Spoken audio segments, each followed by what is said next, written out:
त्यो संविधानको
है। अब त्यही भएर यो दुईटा परिषदको कुरा भयो। एउटा परिषदको कुरा यो प्रधानमन्त्री अध्यक्ष हुने परिषद, जसलाई अन्तर प्रादेशिक परिषद भनिन्छ, र अर्को चाहिँ स्थानीय तहहरू बीच समन्वय गर्न चाहिँ प्रदेश समन्वय परिषद, जसको अध्यक्षता मुख्यमन्त्रीले गर्नुहुन्छ होइन। त्यो भयो। अब अर्को एउटा अविशिष्ट अधिकार भनेर आएको छ। अब हामीले हेऱ्यौँ अनुसूची 5 देखि अनुसूची 9 सम्म चाहिँ हाम्रो सङ्घ, प्रदेश, स्थानीय तह तिनीहरूका साझा अधिकार सूचीहरूदेखि लिएर यी विविध चाहिँ अधिकार सूचीहरू चाहिँ जुन हामीले माथि भन्यौँ होइन, हिजो पनि हामीले डिस्कस गऱ्यौँ भनेपछि ती रहेका छन्। तर के छ भने कतिपय अधिकार सूचीहरू अथवा चाहिँ कतिपय जुन त्यो अधिकार सूचीभित्र राखिएका विषयवस्तु छन् त्योभन्दा बाहिरपट्टि यदि गयो अथवा चाहिँ त्योभन्दा फरक खालका चाहिँ कुनै त्यस्तो चाहिँ भनौँ न अधिकारहरूको प्रयोग गर्नुपर्ने अवस्था अथवा त्योभन्दा लेखिएको भन्दा अलिकति नयाँ खालका कुराहरू आइदियो भन्दाखेरि त्यसलाई फेरि सम्बोधन गर्ने कसले हुन्छ त भन्दाखेरि चाहिँ सङ्घले हुन्छ। त्यही भएर अविशिष्ट अधिकार कसमा राखेको छ त भन्दाखेरि चाहिँ सङ्घमा राखेको छ। हामीसँग अधिकार सूचीहरू छ, सङ्घको एकल अधिकार सूची छ, प्रदेशको छ होइन, स्थानीय तहको एकल अधिकार सूची छ, सङ्घ र प्रदेशको साझा अधिकार सूची छ होइन। यिन तिनटै तहको चाहिँ साझा अधिकार सूची छ। तर यी अधिकार सूचीमा भएका विषयवस्तु भन्दा यदि कुनै बाहिरको कुराहरू आइपरिहाल्यो भने त्यस्तो अवस्थामा चाहिँ त्यो अधिकार होइन, त्यो चाहिँ उ गर्ने अधिकार चाहिँ कसलाई दिएको हुन्छ त, सङ्घलाई दिएको हुन्छ। त्यसलाई अविशिष्ट अधिकार भनिन्छ है। र अब अन्तिममा मैले तपाईँहरूलाई हिजो पनि हाम्रो यो डिस्कस भइसकेको थियो, मैले चाहिँ अन्तिममा यहाँनिर के लेखेको छु भने केन्द्र र प्रदेश हाम्रो जुन संहिताको जुन मर्म छ यो अनुसार के छ भने केन्द्र र प्रदेशले नीति निर्माणमा समन्वय गर्ने र सहजीकरण गर्ने होइन, र स्थानीय तहले चाहिँ सेवा प्रवाह चाहिँ प्रभावकारी रूपमा चाहिँ अगाडि बढाउने होइन। त्यही भएर यो खास हाम्रो कन्सेप्ट चाहिँ यो संहिताको कन्सेप्टमा के हो भने केन्द्र र प्रदेशले चाहिँ नीतिहरू बनाउने, समन्वय गर्ने, सहजीकरण गर्ने र स्थानीय तहले सेवा प्रवाह गर्ने, यो कुराहरू थियो। अब हामीले हिजो अरू डिस्कस गरिसकेका छौँ होइन। मैले चाहिँ तपाईँहरूलाई यसमा जस्ट हामीले हिजो पढेकोमा अलिकति एक्स्ट्रा कुराहरू एड गरिदिनुपर्छ भनेर यो गरेको छु। मैले तपाईँलाई नोट पठाइदिइहाल्छु है। अब हामी आज चाहिँ हामीले हाम्रो लगभग हामी सबै ऐनहरू नै आज हेर्छौँ, ऐन र नियमावली हेर्छौँ। अब तपाईँहरूको जाँचमा सोधिरहेको र सोध्न सक्ने सम्भावित भएको हाम्रो पशु स्वास्थ्य तथा पशु सेवा ऐन होइन, हामी एकचोटि त्यो पनि हेर्छौँ।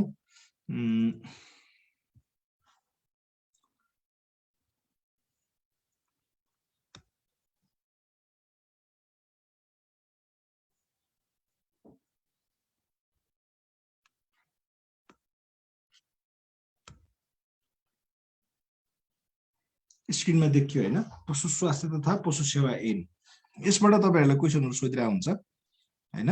यो भनेको हाम्रो 2055 मा आएको हो। अब तपाईँहरूलाई कहिले चाहिँ यो जोडा मिलाउने खालको क्वेसनहरू पनि सोधिरहेको हुन्छ है यसबाट। त्यही भएर तपाईँहरूले चाहिँ यो पशु स्वास्थ्य तथा पशु सेवा ऐन लेखिदिरहेको हुन्छ होइन। अनि त्यो पछाडि चाहिँ त्यसको उतापट्टि चाहिँ यसको डेट होइन 2055, अनि त्यो पछाडि चाहिँ जलचर संरक्षण ऐन 2017 भनेपछि यसका जो पछाडिपट्टिका यो 2055 छन् तपाईँहरूले फुल मिति, तपाईँहरूलाई प्राय चाहिँ क्वेसनहरूमा चाहिँ फुल मिति भन्दा पनि यो ऐनको वर्ष यो कहिले आयो त यो ऐन भन्ने हिसाबले क्वेसनहरू सोधिरहेको हुन्छ प्राय जस्तो। त्यही भएर तपाईँहरूले यो पशु स्वास्थ्य तथा पशु सेवा ऐन कहिले हो त भन्दाखेरि 2055 भनेर याद गर्नु पर्यो है, मोस्ट इम्पोर्टेन्टली।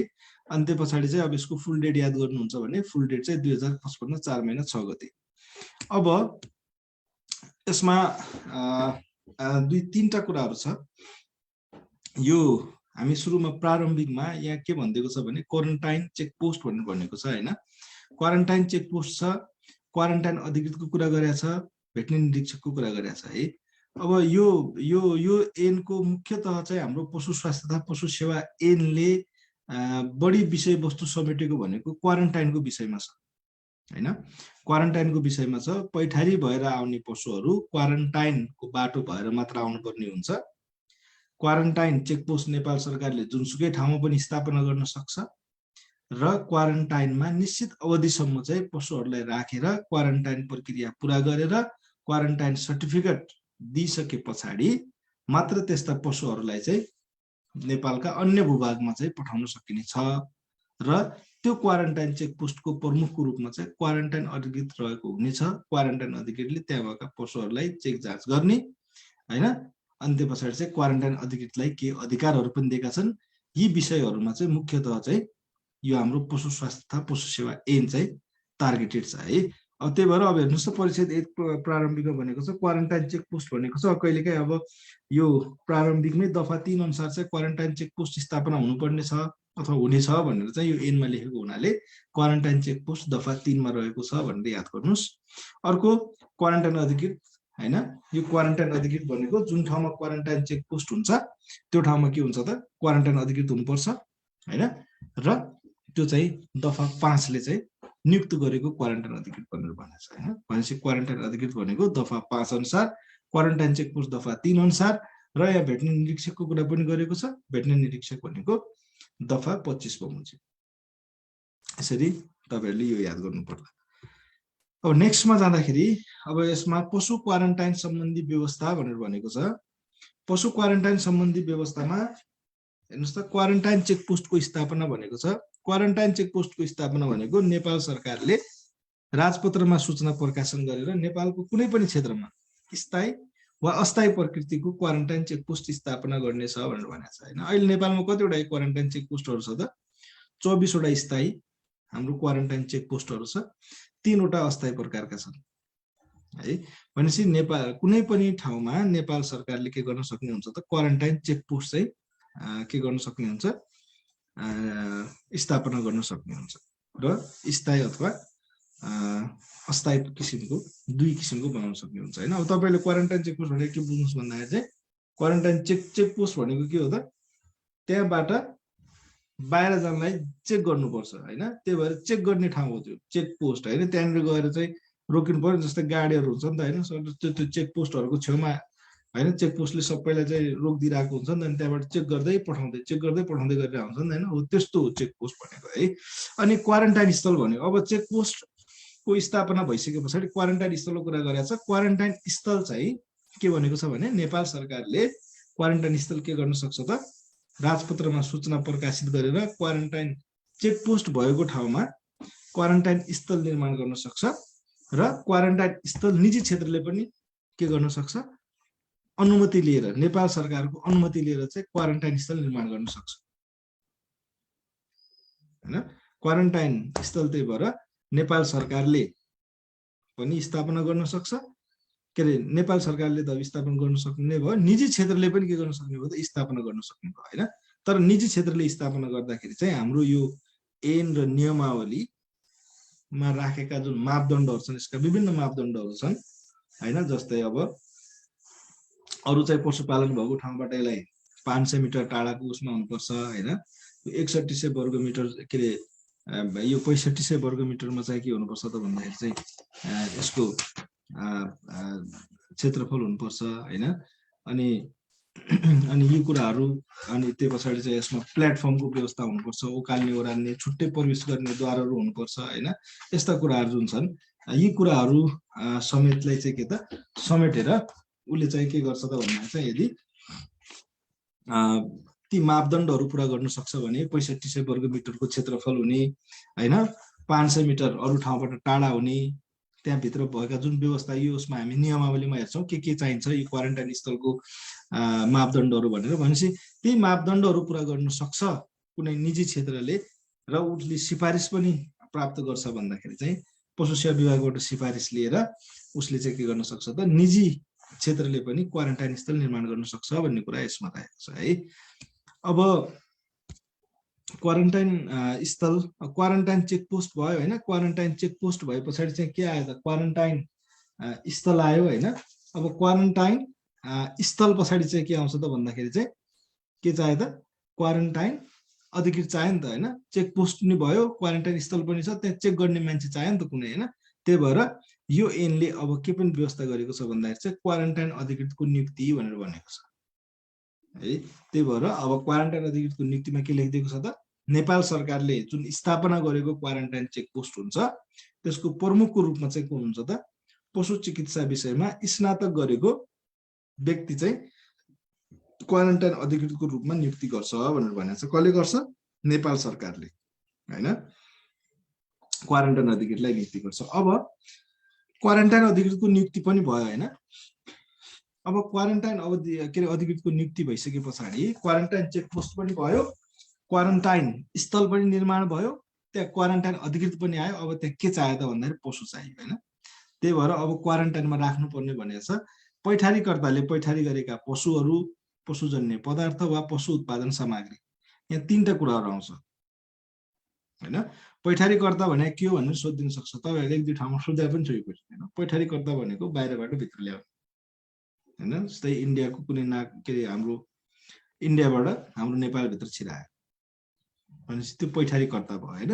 भनेपछि त्यो पैठारीकर्ताले ल्याएका पशु गाई भैँसी भेडा बाख्रा हैन, पशुजन्य पदार्थ भनेको दुध दही मासु हैन, यी भए।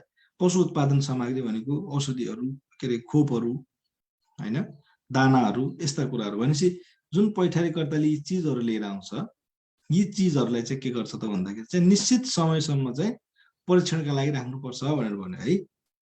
र क्वारेन्टाइनमा जुन राखेका जुन पशुहरू छ हैन, त्यो पशुहरूको आवश्यक पर्ने दाना पानी सुरक्षाको सबै व्यवस्था कहिले गर्नुपर्छ त पैठारीकर्ताले गर्नुपर्छ हैन।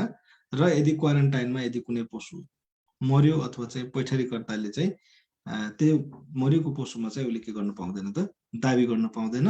र भोलिका दिनमा चाहिँ कुनै चाहिँ उसले के गर्यो त भन्दाखेरि चाहिँ पैठारीकर्ताले पशु लिएर आयो, परीक्षण भयो, परीक्षण हुँदाखेरि चाहिँ त्यसमा चाहिँ संक्रामक रोग देखियो भन्दाखेरि चाहिँ अथवा चाहिँ संक्रामक रोग फैलिएको ठाउँबाट उसले चाहिँ ल्याएको रहेछ भन्दाखेरि चाहिँ त्यसलाई नष्ट गर्ने अथवा हटाउने आदेश दिन्छ क्वारेन्टाइन अधिकृतले। र त्यो हटाउँदा नष्ट गर्दाखेरिको पैसा पनि कसले तिर्नुपर्ने हुन्छ त, पैठारीकर्ताले तिर्नुपर्ने हुन्छ है।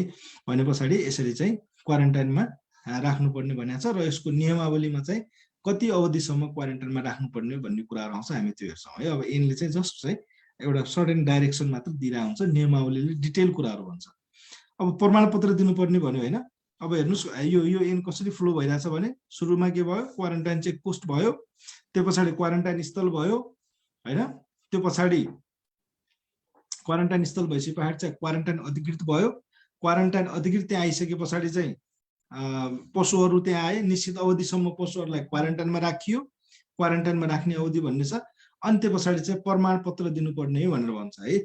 निश्चित अवधिसम्म हैन, निश्चित अवधिसम्म पशुहरूलाई क्वारेन्टाइनमा राखिसके पछाडि तिनीहरूलाई के दिनुपर्छ त, क्वारेन्टाइनमा राखेर जाँच गरिसके पछाडि चाहिँ निश्चित अवधि पछाडि चाहिँ क्वारेन्टाइन अधिकृतले के दिन्छ, क्वारेन्टाइन प्रमाणपत्र दिन्छ। भनेपछि तपाईहरुलाई एउटा प्रोबेबल क्वेशन यहाँबाट के पनि आउन सक्छ भने क्वारेन्टाइन प्रमाणपत्र कसले जारी गर्छ भनेर अप्सन ए भेटनेरी निरीक्षक, अप्सन बी क्वारेन्टाइन अधिकृत, अप्सन सी पशु चिकित्सक, अप्सन डी पशु विकास अधिकृत हैन। यसमा के होला त आन्सर, क्वारेन्टाइन प्रमाणपत्र कसले जारी गर्छ हैन। क्वारेन्टाइन प्रमाणपत्र क्वारेन्टाइन अधिकृतले जारी गर्छ है। क्वारेन्टाइन अधिकृतले जारी गर्छ। यो रातो लाउने चाहिँ को रहेछ हो, यो कसले क्रस गरिरहेको हो यो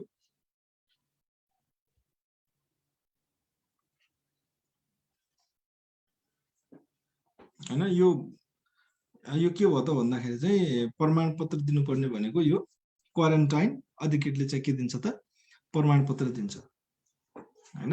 अब यो अनलाइनमा यस्तो रातो लाउने भनेको त्यो किताब पढ्दाखेरि चाहिँ त्यो हुन्छ नि, त्यो के अरे कलम मुखमा च्याप्ने मान्छे हुन्छ नि, हो त्यस्तै हो क्या। यो यस्तो रातो लाउने काम नगरौँ न। अनि प्रमाणपत्र दिनुपर्नेमा के भयो त, क्वारेन्टाइन अधिकृतले दिने भयो है। अनि अथवा निकासी वा पैठारी गर्दा पालना गर्नुपर्ने शर्तहरू भनेर भनेको छ। यसमा चाहिँ निकासीकर्ता अथवा पैठारीकर्ताले चाहिँ के कस्तो चाहिँ शर्तहरू पालना गर्नुपर्ने हुन्छ त्यो कुराहरू लेखेको छ, यो हामी नियमावलीमा हेर्छौँ है। अनि त्यो पछाडि यसको दफा 9 मा के भनेको छ भने क्वारेन्टाइन चेकपोस्टको बाटो भएर मात्र पैठारी गर्नुपर्ने भनेर भनेको छ। क्वारेन्टाइन चेकपोस्ट भन्दा बाहिर अरू ठाउँबाट चाहिँ लगेर गयो भन्दाखेरि चाहिँ त्यो अवैध मानिन्छ है। त्यही भएर जहिले पनि पशुहरूको अथवा पशुजन्य पदार्थ पशु उत्पादन सामग्री जेसुकै ल्याउने हो, यो कुराहरूलाई चाहिँ के गर्नुपर्ने हुन्छ त भन्दाखेरि चाहिँ क्वारेन्टाइन चेकपोस्टको बाटो भएर मात्र लिनुपर्छ हैन, त्यो हुन्छ। अनि यसरी चाहिँ क्वारेन्टाइन चेकपोस्टको बाटो भएर मात्र पैठारी गर्नुपर्ने भनेर व्यवस्था गरेको छ। अब पैठारी गर्न प्रतिबन्ध लगाउन सक्ने अर्को यसमा नियम राखेको छ हैन। अब यसमा चाहिँ के छ भन्दाखेरि चाहिँ नेपाल सरकारले चाहिँ यो यदि कुनै चाहिँ तोकेका रोगहरू भएको भयो भन्दाखेरि चाहिँ त्यो अवस्थामा कुनै तोकेका रोगहरू छ हैन, त्यस्तो कुराहरू छ भने त्यस्तो चाहिँ सामग्रीहरूको पैठारी गर्न के गर्न सक्छ त प्रतिबन्ध लाउन सक्छ। जस्तै चाहिँ लम्पी स्किन डिजिज कुनै एउटा ठाउँमा फैलिरहेको छ अथवा हैन इन्डियाको कुनै एउटा प्रान्तमा फैलिरहेको छ अथवा हाम्रो यो बोर्डरको नजिक चाहिँ लम्पी स्किन डिजिज फैलिरहेको छ भने त्यहाँबाट पशुहरूलाई चाहिँ पैठारी गर्न ल्याउनुमा चाहिँ के गर्न सक्छ त प्रतिबन्ध लगाउन सक्छ है।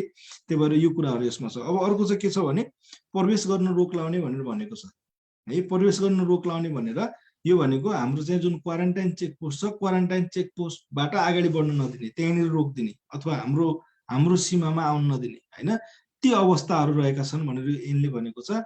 जस्तै प्रवेश हेर्नुस् त, प्रवेश गर्न रोक लगाउन सक्ने यहाँ 11 मा के भनेको छ भने देखाएको अवस्थामा क्वारेन्टाइन अधिकृतले पैठारी गरिएका पशुजन्य पदार्थ वा पशु उत्पादन सामग्रीको प्रवेशमा रोक लगाउन सक्ने छ भनेर भनेको छ हैन। जसमा यदि संक्रामक रोग भएको ठाउँबाट पशु ल्याइएको हो भने त्यो अवस्थामा नि के गर्न सक्छ त प्रवेश गर्न रोक लगाउन सक्छ एउटा। अर्को स्वास्थ्य हेल्थ सर्टिफिकेट, यदि हेल्थ सर्टिफिकेट छैन भन्दाखेरि त्यो अवस्थामा पनि के गर्न सक्छ त रोक लगाउन सक्छ। त्यही भएर तोकिए बमोजिम संक्रामक रोग नभएको प्रमाणपत्र र स्वास्थ्य सम्बन्धी प्रमाणपत्र उपलब्ध नगराएमा भनेपछि दुईटा कुरा भयो हैन। एउटा यदि कुनै ठाउँमा रोग फैलिरहेको छ र त्यो ठाउँबाट उसले चाहिँ पशु भित्र्याउन खोजिरहेको छ भन्दाखेरि त्यो अवस्थामा एउटा रोक लगाउन सक्ने भयो। अर्को हेल्थ सर्टिफिकेट चेक गर्दाखेरि हेल्थ सर्टिफिकेट छैन हैन, स्वास्थ्य प्रमाणपत्र छैन भन्दाखेरि चाहिँ त्यति बेला रोक लगाउन सक्ने भयो। अब अर्को तेस्रो कन्डिसन कस्तो अवस्थामा रोक लगाउन सक्ने भयो भने संक्रामक रोग विरुद्धको प्रमाणपत्र छ अथवा हेल्थ सर्टिफिकेट छ तर पशुहरू चाहिँ मरेको भेटिरहेको छ गाडीमा अथवा ढुवानी गर्ने साधनमा भनेपछि त्यो अवस्थामा पनि रोक लगाउन सक्ने भयो। र अर्को चाहिँ के त भन्दाखेरि चाहिँ जुन सवारी साधन छ, जुन सवारी साधन प्रयोग गरिएको छ त्यो प्रयोग गरेको सवारी साधनमा चाहिँ यदि संक्रामक रोगको लसपस भएको भेटियो भन्दाखेरि त्यो अवस्थामा पनि के गर्ने भयो त यो प्रवेश गर्न रोक लगाउन सक्ने भयो है। त्यही भएर अब हेर्नुहोस्, अब अहिलेसम्म हामीले प्राय यो एनमा सबै हामी कन्सेप्चुअल हिसाबले हामी कुरा गरिरहेछौँ है। तपाईँहरूले जहिले पनि यो एनहरू पढ्दाखेरि भोलिका दिनमा हैन तपाईँहरू त्यो ठाउँमा जाँदाखेरि चाहिँ तपाईँले कसरी चाहिँ यो चिजले तपाईँलाई फाइदा पुर्याउँछ, सहयोग गर्छ, मलाई काम लाग्न सक्छ भन्ने हिसाबले कन्सेप्ट लिएर मजाले पढ्नुभयो भने यो एनबाट त्यति धेरै अप्ठ्यारा क्वेसनहरू सोध्ने हुँदैन। जस्ट तपाईँहरूले के बनाउनु पर्यो भने एकदम क्लियर कट, जस्तै यो सबै स्टोरी टेलिङमा छ हैन। जस्तै के भइरहेको छ, क्वारेन्टाइन चेकपोस्ट बनिएको छ, सुरुमा क्वारेन्टाइन चेकपोस्ट बनिसके पछाडि क्वारेन्टाइन स्थल बनिरहेको छ वरिपरि हैन। क्वारेन्टाइन स्थल बनिसके पछाडि त्यो ठाउँमा चाहिँ पशुहरू चेक जाँच गर्ने मान्छे आइरहेको छ जसलाई क्वारेन्टाइन अधिकृत भनेको छ क्वारेन्टाइन चेकपोस्टको प्रमुखको रूपमा हैन। क्वारेन्टाइन अधिकृतले चाहिँ निश्चित अवधिसम्म पशुहरूलाई क्वारेन्टाइन स्थलमा राखिरहेको छ। त्यो पछाडि चाहिँ चेक जाँच गरेर चाहिँ तिनीहरूलाई क्वारेन्टाइन सर्टिफिकेट दिइरहेको छ। क्वारेन्टाइन सर्टिफिकेट दिएर अनि बल्ल चाहिँ तिनीहरूलाई पशुहरूलाई त्यहाँबाट छोडिरहेको छ हैन। अब त्यसमा अब यो एनमा के त भन्दाखेरि चाहिँ जुन पैठारीकर्ताहरू हुन्छन्, निकासीकर्ताहरू हुन्छन्, तिनीहरूले चाहिँ निश्चित मापदण्ड पालना गर्नुपर्ने हुन्छ भनेर भनिदिएको छ हैन। त्यसै गरेर चाहिँ यदि कुनै अरू ठाउँमा चाहिँ संक्रामक रोगहरू फैलिरहेको छ, जस्तै भोलिका दिनमा तपाईँ कुनै क्वारेन्टाइन चेक पोस्टमा तपाईँको दरबन्दी भयो हैन र तपाईँहरूले चाहिँ यो फलानु ठाउँमा चाहिँ लम्पी स्किन डिजिज फैलिरहेको छ अथवा खोलित फैलिरहेको छ, त्यहाँबाट पशुहरूलाई पैठारी नगरौँ है भनेर चाहिँ हैन तपाईँहरूलाई चाहिँ कुनै आधार चाहिन्छ भन्दाखेरि यो उसले चाहिँ के गर्न सक्छ त यो एनले आधार दिइरहेको हुन्छ हैन। जस्तै प्रवेश गर्न रोक लगाउन सक्ने भनेको चाहिँ यो चिज के हो भन्दाखेरि हाम्रो यो क्वारेन्टाइनको मेजर कन्सेप्ट के हो भने कुनै पनि रोगहरू अथवा संक्रामक रोगहरू हाम्रो नेपालभित्र नछिरुन् हैन। कुनै हाम्रो नेबरिङ कन्ट्रिजहरूमा भइरहेको अथवा हाम्रो चाहिँ छिमेकी राष्ट्रहरूमा भइरहेको अथवा बाहिर भइरहेको जुन रोगहरू छ त्यो रोगहरू चाहिँ नआउन् हाम्रो देशमा। निश्चित जस्तै अहिले कोभिडको अवस्था पनि विदेशबाट गएको मान्छेलाई के अवधिसम्म जसरी क्वारेन्टाइनमा राखिन्छ त्यसरी नै हामीले पनि पशुहरूलाई चाहिँ क्वारेन्टाइनमा राखेर निश्चित अवधिसम्म चेक जाँच गरेर पठाउने कुरो हो क्या यो है। समग्रमा यो अब यो कुराहरू भनेको चाहिँ मैले तपाईँहरूलाई यो भयो। अब यसमा अघि हामीले प्रवेश गर्न रोक लगाउन सक्ने